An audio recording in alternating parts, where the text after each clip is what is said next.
अनुकंपा ग्रुप के संस्थापक, क्रेडई के वर्तमान में चेयरमैन हैं, संस्थापक भी हैं, गोपाल गुप्ता। आज उनका 75वां जन्मदिन है। इस पर उन्हें हम बधाई देते हैं। इसी के साथ उनका जीवन इस स्टेज पे है कि वे जयपुर की एक सेलिब्रिटी के रूप में अपनी पहचान रखते हैं। उन्होंने अपने इस मुकाम को कैसे आयाम दिया, यह हम जानते हैं गोपाल गुप्ता की ही जुबानी। धन्यवाद प्रेम शर्मा जी। आप एक जागरूक पत्रकार हैं और जयपुर में अनेक घटनाओं को चित्रण करने का, संकलित करने का और आम जन तक पहुंचाने का आपने प्रयास किया है। इसके लिए जयपुर के आवाम और व्यक्तिगत मैं भी आपका आभारी हूं। जहाँ तक मेरा प्रश्न है प्रेम जी, हर व्यक्ति के जीवन में जब विकास होता है तो उसके माँ बाप का आशीर्वाद, मित्रों की शुभकामना, उनकी प्रेरणा, उनका मार्गदर्शन काम में आता है। व्यक्तिशः मैं कुछ भी नहीं हूँ। आज जो कुछ मैं हूँ उसके पीछे मेरे माँ बाप का आशीर्वाद, उनकी प्रेरणा और आप जैसे मित्रों का मार्गदर्शन मेरे साथ रहा, जिसकी वजह से मैं इस मुकाम तक पहुँच पाया हूँ। आपकी जानकारी के लिए पिताजी 1930 से लाल बहादुर शास्त्री के साथ थे। फ्रीडम मूवमेंट के अंदर हिस्सा लिया, कई बार जेल गए। 1930 से 35 तक साबरमती आश्रम में रहे। वहाँ उनका संपर्क राजस्थान के उस समय के जो फ्रीडम फाइटर थे, कप्तान दुर्गा प्रसाद चौधरी, हजारलाल जी शर्मा, हरिभाऊ उपाध्याय, इनसे संपर्क हुआ और बापू ने उन्हें राजस्थान में जाकर एक काम करने की प्रेरणा दी, निर्देश दिया, जिसकी पालना में अजमेर, उसके बाद में आपके चित्तौड़गढ़, उदयपुर और वागड़ में जाकर उन्होंने अपना कार्यक्षेत्र बनाया। वहाँ भगलाल जी पंड्या, हरदेव जोशी, इन सबको जोड़ा नेशनल मूवमेंट से और ये परिणाम रहा कि राजस्थान के सबसे पिछड़े इलाके वागड़ से निकल करके भगलाल पंड्या पहली असेंबली के अंदर एमएलए बने, मिनिस्टर बने और हरदेव जोशी जी 3 बार मुख्यमंत्री बने। उनका बड़ा मुझ पर आशीर्वाद रहा, हमारे परिवार पर आशीर्वाद रहा। सन 54 में डूंगरपुर से लेकर हमें जयपुर आ गए। यहाँ आने के बाद उनका मार्गदर्शन मिला।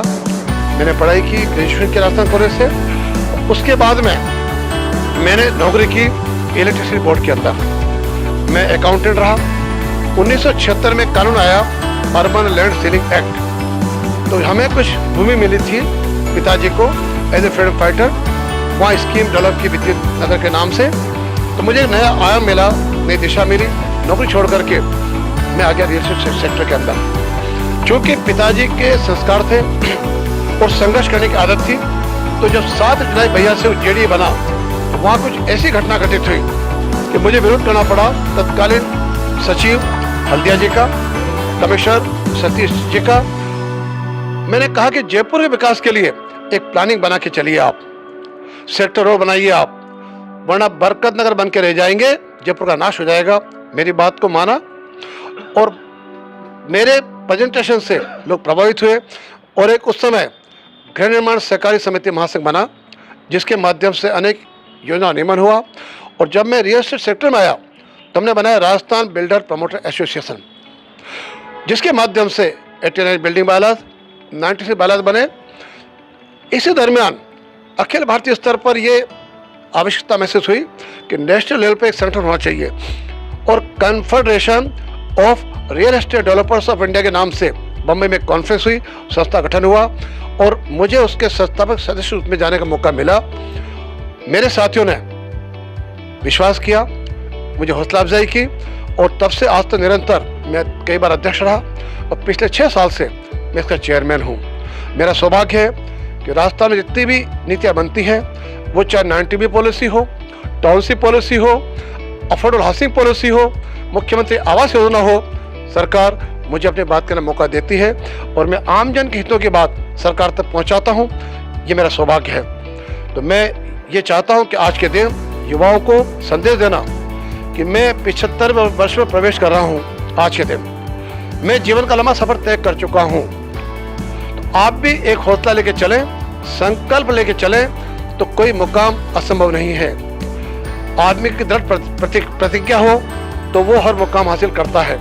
तो मैं आज जिस मुकाम पर हूँ, पुनः उसके लिए अपने मित्रों का, अपने शुभ चिंतकों का, माँ बाप का आभार व्यक्त करना चाहूँगा। आपने समय निकाला, मुझसे मिले, अंतःकरण से मैं आपका आभारी हूँ। बहुत बहुत धन्यवाद। संकल्प, इच्छा शक्ति से किसी भी मुकाम को पाया जा सकता है, यह जाना आपने जयपुर की सेलिब्रिटी गोपाल गुप्ता के साथ प्रेम शर्मा की बातचीत के दौरान।